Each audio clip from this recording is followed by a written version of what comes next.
본문에 있는 말씀을 가지고 비전을 품은 그리스도인 7번째 시간으로 비전의 걸림돌과 극복이라고 하는 제목으로 말씀을 나누도록 하겠습니다.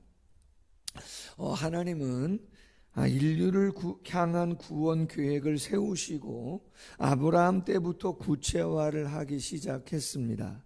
그에게 자손을 주고 민족을 이루게 하며 땅을 주어 제사장 나라를 삼겠다 말씀하셨습니다. 하나님의 비전은 아브라함을 지나 이삭과 야곱과 그리고 요셉의 때에 가서 자손과 민족을 이루는 역사를 성취합니다. 그렇다면 그 다음은 약속의 땅을 달라고 이스라엘 백성들이 하나님께 간구하며 하나님의 비전을 성취해 가야 하는데, 안타깝게도 그들은 그런 기도를 드리지 않습니다. 비전에 관심이 없습니다. 왜? 애굽이 편하기 때문에. 애굽에 동화되고 애굽에 안정되고 안주하기 시작했습니다. 결국 요셉을 모르는 왕이 일어나 히브리 민족을 박해하도록 하나님이 이끄십니다. 백성들은 부르짖었고 하나님은 그 기도를 들으시고 물에서 건진 아이인 모세를 통해서 출애굽의 역사를 시작하게 하셨습니다. 그러나 모세는 비전의 주체가 하나님이심을 잊어버리고 자신이 먼저 나서서 재판관이 되고자 하여 실패하고 살인자가 되어 미디안 광야로 도피하여 40년의 세월을 보내게 되어집니다. 하나님은 계속된 백성들의 탄식을 들으시고 모세에게 찾아가셔서 당신의 비전을 확인시키십니다. 그러나 모세는 두려웠고 믿지를 못했습니다. 이에 하나님은 모세에게 이적을 보이시고 비전을 확신하도록 해주셨습니다. 이에 모세는 가족과 비전의 공유를 나누고 하나님의 비전이 성결, 거룩임을 자녀들의 할례를 통해서 확인하고 애굽으로 가서 형 아론과 상봉하고 이적을 알리며 백성의 장로들과 하나님의 비전을 공유하며 하나님을 찬양했습니다. 이제 바로에게 가서 히브리 민족을 보내라고 하기만 하면 된다고 생각했습니다. 그러나 오늘 말씀처럼 하나님의 비전은 탄탄대로로 열리지를 않습니다. 예상치 않은 걸림돌이 길을 막고 방해를 놓았고 비전에 대한 확신과 찬양을 무색하게 만드는 뿌리째 흔드는 원망과 불평이 나오게 되었습니다.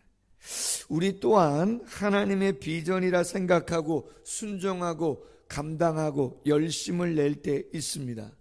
잘 되든가요? 세상 사람들이 그래 그렇게 하라고 놔두든가요? 주일 성수하겠습니다 허락하든가요? 아닐걸요. 아닐 거예요, 여러분. 여행 가자 그럴걸요? 왜 거기 가서 있냐 그럴걸요? 더 재미난 거 많은데 그럴걸요? 여러분이 하나님의 비전을 이해하고 하나님이 원하시는 삶을 살아가려고 할 때 여러분 스스로도 그게 쉽지 않을 뿐더러, 왜? 우리 안에는 저도 마찬가지지만 죄성이 있어요. 창세기 4장 지난주에 한 주간 내내 묵상했던 말씀이에요. 하나님이 가인에게 말합니다. 죄는 너를 원하나 세상은 너를 원하나 너는 죄를 다스려라. 죄를 다스리지 않는 순간, 내 안에 있는 죄성을 여러분 다스리지 않는 순간 누구나 영락없이 죄의 다스림을 받게 되고, 그 순간 하나님은 내 안에서 느껴지지 않고 하나님과의 관계는 멀어집니다. 하나님의 비전을 이루어 간다는 것은 그냥 자연스럽게 되어질 수가 없는 것이에요.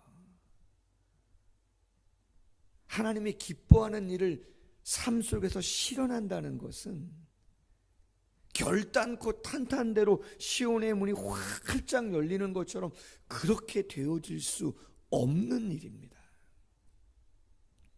그럼 그럴 때 어떤 마음을 가져야 되는가? 오늘 말씀을 통해서 좀 나누고자 하는 거죠. 첫 번째 제목은 바로의 완고함에 부딪힌 모세라는 제목입니다.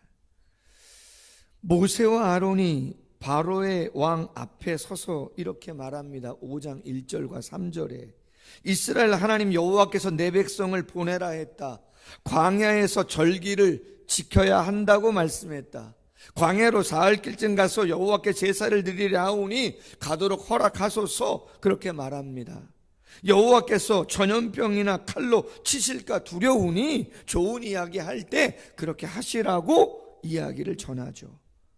바로의 반응이 뭡니까? 2절과 4절에 이렇게 말합니다. 여호와가 누구이기에 내가 그의 목소리를 듣고 이스라엘을 보내냐? 나는 여호와를 알지 못한다. 난 보내지 않겠다. 너희가 어찌하여 백성의 노역을 쉬게 하려느냐? 가서 너희의 노역이나 해라. 그리고 나서 바로가 내린 정책은 7절과 8절과 9절에 말합니다. 벽돌에 쓸 짚을 주지 말고 스스로 짚을 줍게 해라. 국고성 비돔과 라암셋을 지금 짓고 있는데 그동안 히브리 민족을 노예로 삼아서 재료를 제공해주고 노동력만 사용했는데 이제는 그들에게 재료도 다 구해가지고 와서 국고성 비돔과 라암셋을 짓게 해라 이야기한 것이죠. 전에 만든 벽돌 수요대로 감하지 말아라. 게으름으로 하나님께 제사를 드리자 한다. 노동을 더욱더 무겁게 함으로 수고롭게 하여 그들로 거짓말을 듣지 않게 해라 이렇게 말합니다. 그러므로 어쩔 수 없이 12절과 14절에 애굽 온 땅에 흩어져 곡촉 그루터기를 가져다가 짚을 대신하고 바로의 감독들은 이스라엘 기록원들을 때리며 왜 이것밖에 벽돌을 만들지 못했냐고 다구치고 그런 상황들이 벌어지게 된 것이죠. 이러한 상황 속에서 우리가 묵상해야 될 것은 무엇인가? 말씀을 드린 것처럼 여러분, 하나님의 비전을 실현하고자 할 때 절대로 자동적으로 편안하게 될 수가 없다는 이야기입니다. 이유는 세상은 하나님을 몰라요. 인정하기를 싫어해요. 예배의 가치를 몰라요. 저희는 이 아침 세상 사람들에게는 연휴이고 쉬는 날임에도 불구하고 이 아침에 옷잔당 하시고 할렐루야 화장도 하시고 이 아침에 예진자매는 목발 짚고 이 아침에 김종환 집사님은 버스 타고 그 먼 데서 1시간 정도 걸려서 여기에 오는 이유를 그들은 모르고 믿지 않아요.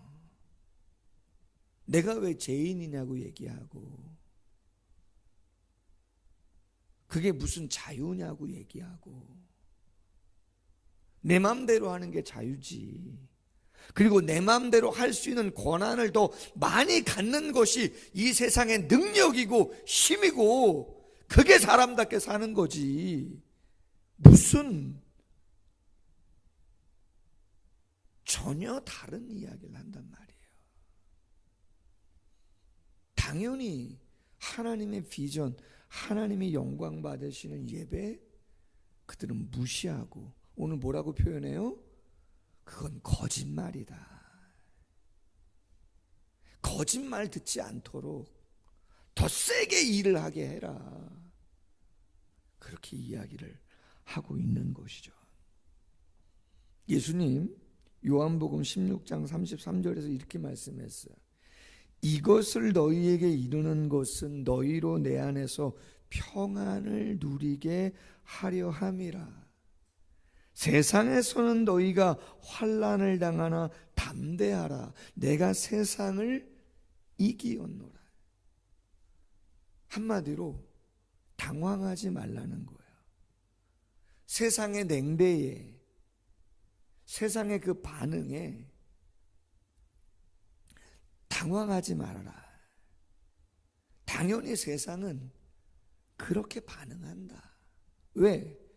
하나님을 경험하지 못하고 믿지 않고 이 예배의 가치를 그들은 전혀 경험한 적이 없기 때문에 우리처럼 우리 안에 진정한 평안과 기쁨이 내 안에 있는 죄성과 그 욕망을 성령을 통해서 다스려 감으로 진정 평안을 얻는 것을 내 맘대로 하면 더 일이 꼬이고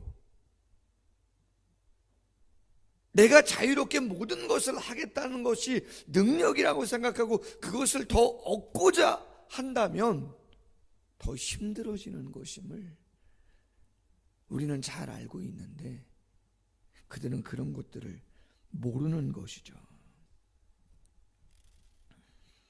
재미있는 것은요, 하나님도 모세와 이스라엘 백성이 이 같은 어려움을 당할 것을 알고 계셨어요? 모르셨어요? 아셨어요. 출애굽기 3장 19절 20절 말씀에 하나님이 호렙산에서 모세를 부르셔서 비전을 주시고 보내실 때 이렇게 말씀하셨어요. 아노니, 안다는 거예요. 뭘요? 강한 손으로 치기 전에는 애굽 왕이 너희가 가도록 허락하지 아니하다가 내가 내 손을 들어 애굽 중에 여러 가지 이적으로 그 나라를 친 후에야 그가 너희를 보내리라. 그렇게 얘기했어요. 하나님 알고 계신다. 뭘? 세상이 어떤 반응을 보일지를 당신은 다 아신다는 거죠. 그러나 두 손 두 발 다 들 수 있도록 하나님이 강력한 손을 통해서 하나님이 누군지 알게 하겠다. 인정하게 하겠다. 그렇게 말씀하시는 거죠.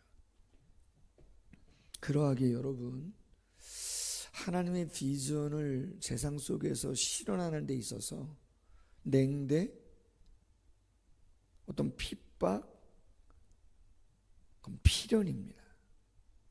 당황하시면 안 돼요. 그것이 없도록, 아니요,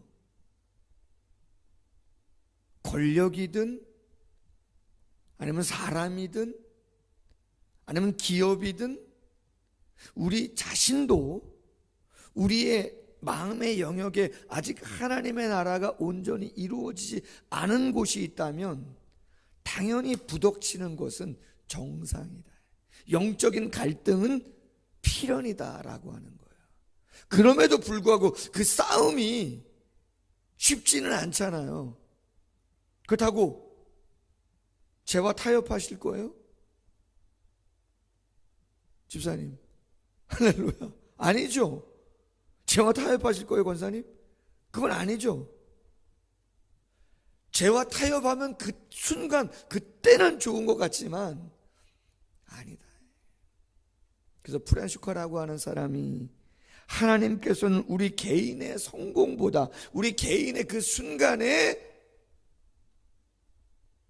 갈등이 없는, 죄를 다스리지 않는 그 순간 가져다주는 그러한 상태보다 하나님의 계획에 대한 우리의 충성심을 더욱 높이 평가하신다.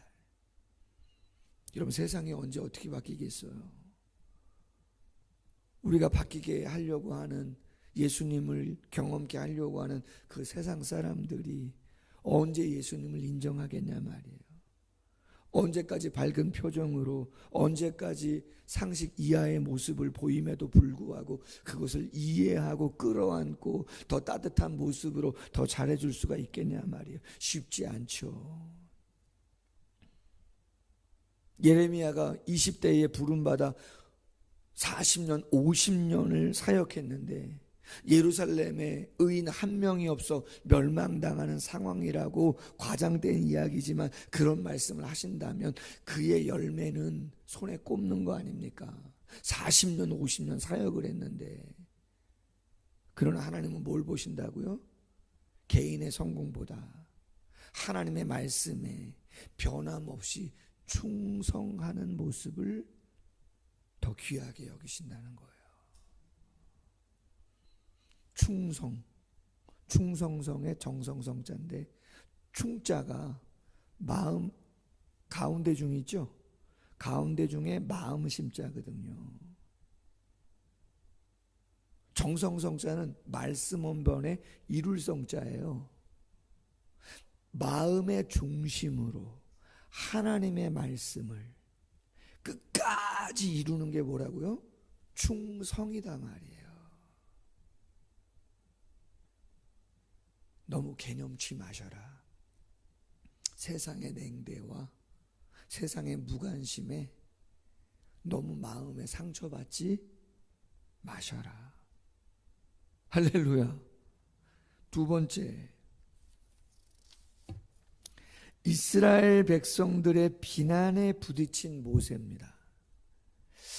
바로는 선처를 호소하는 이스라엘의 기록원들에게 17절 18절에 보니까 게으르다고 이야기하고 여호와께 제사를 드리자 그렇게 이야기를 하지만 일이나 잘해라, 집 주지 않겠다, 그러나 벽돌은 수량대로 바쳐라, 더 완강하게 변함없이 핍박을 합니다. 이에 바로를 만나고 돌아오는 길에 그 기록원들, 로마의 군사들에게 채찍 맞으면서 이스라엘 백성들 잘 관리하지 못해가지고 수량, 벽돌 조금 나왔다고 매질을 당한 그 기록원들이 바로에게 그 모습을, 그 이야기를 듣고 나오면서 모세와 아론을 길거리에서 만난 거예요. 그때 그 이스라엘의 기록원들, 쉽게 말하면 작업부장이겠죠. 작업 반장들이 모세에게, 아론에게 뭐라고 말했느냐? 5장 21절에 이렇게 말합니다. 너희가 우리를 바로의 눈과 그의 신하의 눈에 미운 것이 되게 하고 그들의 손에 칼을 주어 우리를 죽이게 하는도다. 여호와는 너희를 살피고 판단하시기를 원한다. 여러분, 얼마 전까지만 해도 다 같이 뭐라 그랬어요? 4장 31절에 백성이 믿으며 여호와께서 이스라엘 자손을 찾으시고 그들의 고난을 살피셨다 함을 듣고 머리 숙여 경배하였더라 그랬잖아요. 모세가 형 아론을 만나 이적을 보여주고, 그리고 장로들과 백성들 앞에서 이적을 보여주고, 너희들이 히브리 민족이 바로에게 핍박과 어려움을 당하고 있는 이 사실을 부르짖음으로 하나님이 들으시고 새로운 땅으로 인도하셔서 하나님과 영적인 교제를 나누기를 원한다는 이야기를 들었을 때 모세가 행하는 기적을 보고 와, 대단하다 그러면서 막 찬양했었거든요. 근데 웬걸 바로가 기대에 못 미치는 반응을 보이고 직접적인 어려움이 누구에게 다가온 거예요? 자신들에게 다가오니 조금 전에 경배했었는데, 조금 전에 막 찬양하고 애를 쓰면서 그렇게 했던 그들이 얘기하는 거예요. 바로의 눈에 우리 미운 것 만든 사람이 네 아니냐, 뭐 자유롭게 될 것이라며, 좋아질 것이라며.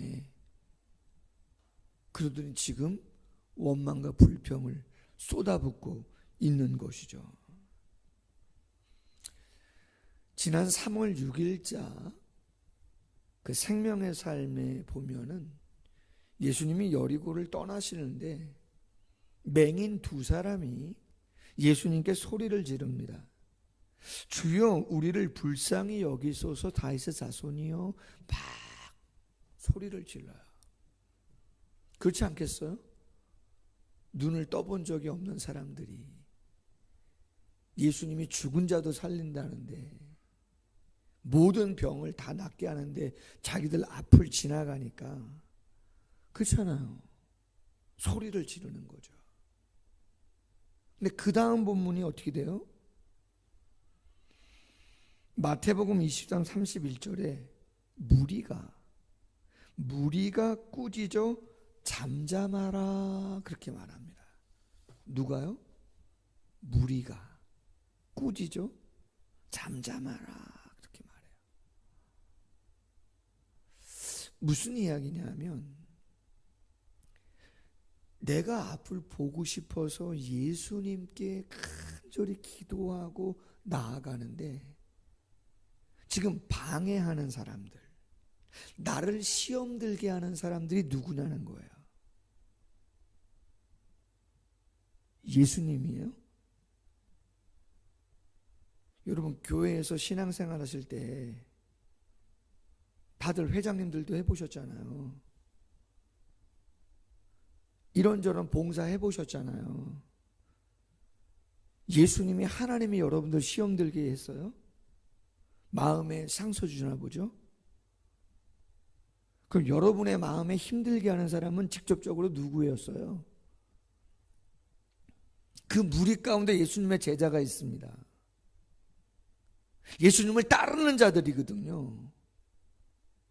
예수님 주위에 있는 사람들이란 말이에요. 근데 그들이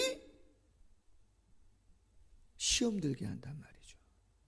예수님을 못 만나게 한단 말이에요. 근데 이 맹인 두 사람이 탁월한 게 뭐예요? 대단한 게 뭐죠? 개의치 않아요. 잠잠하라 꾸짖음에도 불구하고 시험거리를 막 총을 막 쏘는 거야. 마음에 예전에 어떡할 거야?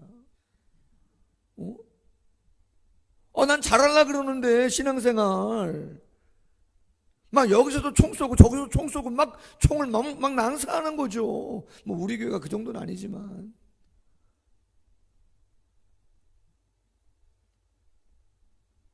근데 이 맹인들은 개념하지 않아요. 상관없어요. 더 크게 소리 질러. 할렐루야. 다윗의 자손 예수의 우리를 불쌍히 여기소서. 예수님이 멈추시고 그들을 고쳐주시죠. 할렐루야. 여러분, 교회 안에 시험거리 있을 수 있죠, 여러분. 제가 완벽합니까, 어디? 여러분, 그렇지 않아요. 마음은 있지만 다 못해요. 어떤 경우에는 마음도 못 쓸 때 있어요. 여러분은 그렇지 않아요? 마음이 있을 때도 있지만 마음이 있어도 못할 때 있잖아요. 뭔가 어떨 땐 마음도 못 쓸 때 있거든요. 가족은 안 그런가요? 다 가족이 내만 같나요? 그러면 좋지요. 그는 그렇지 않거든요.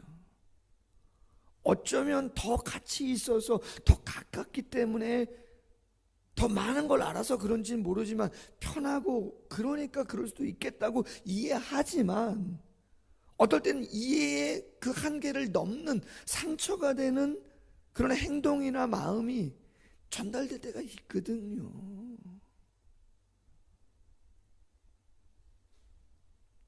세상은 그렇다 치자는 거예요.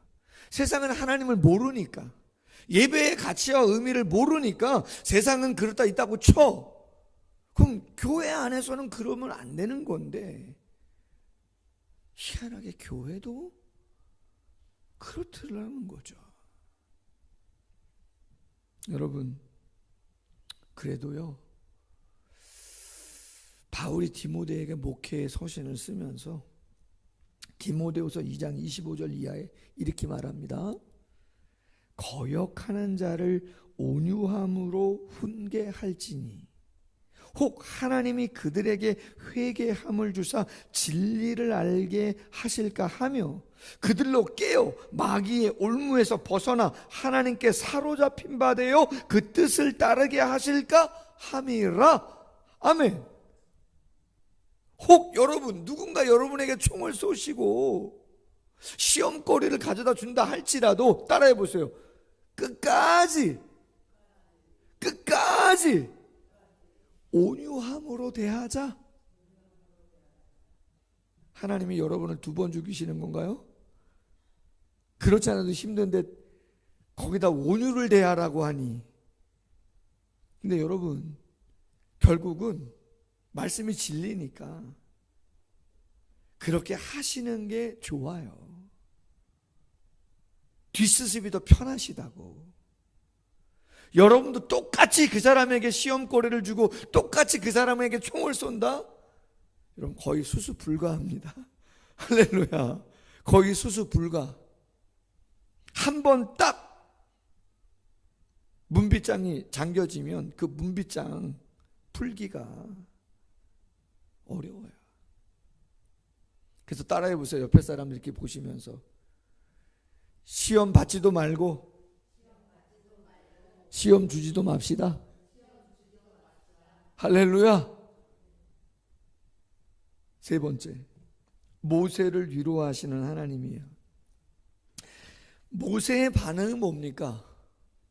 22절 이하. 주여, 어찌하여 이 백성이 학대를 당하게 하십니까? 어찌하여 나를 보낸 겁니까? 23절 하반절엔 이렇게도 말합니다. 주님도 주의 백성을 구원하지 아니하신 것 아닙니까? 강한 손으로 하나님이 바로를 제압하셔서 보낼 수 있도록 해주신다 그랬는데 하나님도 역사하지 않은 거 아닙니까? 그렇게 얘기하는 거예요. 그렇다면 하나님은 어떻게 위로를 하시나? 오늘 6장 1절이죠. 이렇게 말씀합니다. 이제 내가 바로에게 하는 일을 내가 보리라. 강한 손으로 말미암아 바로가 그들을 보내리라. 강한 손으로 말미암아 바로가 그들을 그의 땅에서 쫓아내리라. 여러분, 포인트가 뭐예요? 이제 내가. 타이밍이 있는 거예요. 하나님의 타이밍이 쉽지는 않아요. 이제 내가. 주체가 누구예요? 하나님이에요. 하나님께서 하시는 일을 네가 보리라. 그리고 강한 손으로 말미암아 바로가 그들을 보낼 것이다. 보내리라. 할렐루야. 저는 오늘 말씀을 묵상하면서 참 좋은 묵상이 이거죠. 하나님이 모세에게 야, 너 왜 시험 들어? 그 정도도 몰랐어? 그 정도도 마음 준비가 안 된 거야? 바로가 당연히 나를 모르지. 예배의 가치를 모르지. 야, 백성들 왔다 갔다 할 거 그 정도도 몰랐어? 지도자가 그 정도도 감당 못하고 뭐 하는 거야? 이렇게 얘기를 안 하신다는 거예요. 하나님이 꾸짖지를 않아요. 하나님이요, 모세를. 그리고 하나님이 격려하시고 위로를 하신단 말이에요. 이제 내가 강한 손으로 역사할 거니까 기대해라. 모세를 잘했다 잘못했다 평가하지 않아요. 아멘. 열왕기상 19장에 엘리야가 애를 많이 썼음에도 불구하고 아합과 그의 아내 이세벨이 엘리야를 죽이려고 합니다. 도저히 더 이상 감당이 안 돼가지고 형편을 보고 도망을 갑니다. 그 로뎀나무 아래서 광야 깊이 수백 킬로 도망가가지고 거기서 지쳐가지고 저 죽여달라고. 이제 할 만큼 했는데 더 이상 안 되겠다고 쓰러집니다. 하나님이 깊이 잠들게 놔둡니다. 일어났을 때 숯불을 통해서 구운 떡과 물을 줘서 회복하게 합니다. 그리고 또 깊이 자게 합니다. 또 일어났더니 또 음식을 하나님이 차려주셔가지고 먹게 합니다. 그리고 무슨 지진, 바람, 불 다 나타났지만 하나님의 현현이니까. 근데 혹시라도 놀랄까봐 엘리야가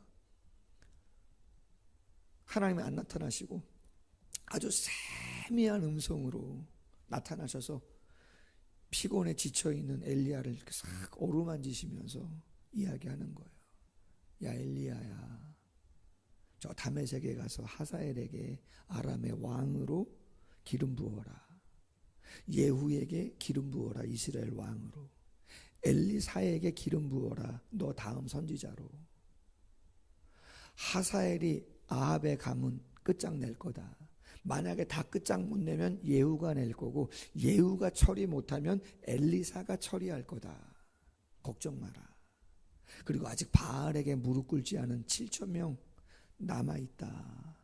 내가 도와주도록 할 거니까 너무 염려하지 말고 포기하지 말라고 하나님이 위로하세요. 아멘. 말씀을 맺는데요, 비전은 걸림돌이 있게 돼 있어요. 하나님이 모르시지 않아요. 우리는 알지만 세상은 하나님을 모르고 가치를 몰라요. 예배의 가치를. 그리고 간혹 공동체 안의 지체들도 그럴 수 있어요. 왜? 우리 자신이 완전하지 않은 것처럼 상대방의 지체들도 사랑하는 사람들이지만 완벽하지 않다 보니 가끔은 우리에게 총을 쏘고 시험거리를 갖다 주고 원망과 불평할 수 있어요. 근데 어떻게 대하라고요? 하나님이 우리를 2번 죽이시는 것 같지만 어떻게 대하라고요? 온유함으로 대하라. 내 자신이 완벽하지 않은 것처럼. 중보기도. 할렐루야. 중보기도. 혹 우리가 애썼지만 제대로 안 됐다고 해서 하나님이 판단하고 정죄하고 심판할 것이다. 여러분 그렇게만 생각하지 마세요.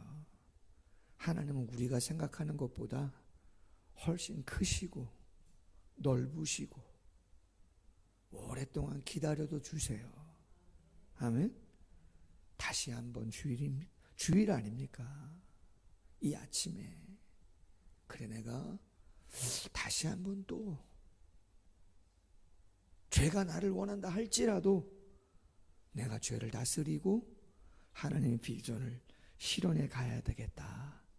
그러한 마음으로 결단하시고 나아감으로 욥의 고백처럼 정금되어 나아오는 나의 가는 길을 오직 그가 아시나니 그가 나를 단련하신 후에 내가 정금되어 나오는 것처럼 그러한 비전으로 다시 한번 한 주간 시작할 수 있는 모두가 되기를 주님의 이름으로 소원합니다. 기도하겠습니다. 하나님 아버지, 비전에 걸림돌이 있음을 탄탄대로로 활짝 열릴 것 같지만 우리가 하나님의 뜻을 세상 속에서 이루어가는 그 여정은 하나님을 세상에 알지 못하기에, 예배에 대한 영적인 가치를 알지 못하기에 거짓말이라고 이야기하고 폄하하고, 가끔은 공동체 안에서도 어려운 일들을 당하게 되어집니다. 정죄하고 우리가 판단하기 전에 그럴 수밖에 없음을 영적으로 이해할 수 있는 마음을 우리에게 허락하시고, 하나님도 우리를 정죄하고 판단하고 꾸중하시는 게 아니라 이제 내가 보내겠다, 이루겠다, 강한 손으로 역사하시겠다 위로하시고 격려하며 소망을 주는 말씀으로 우리에게 다가오신 것처럼 우리 또한 그 하나님을 경험하고 세상을 축복하고 연약한 자들을 끌어안고 감당함으로 하나님이 이루어 가시는 놀라운 비전을 경험하는 모두가 되어질 수 있도록 함께하여 주시옵소서. 감사하며 예수님의 이름으로 기도하옵나이다. 아멘. 예, 우리 찬송가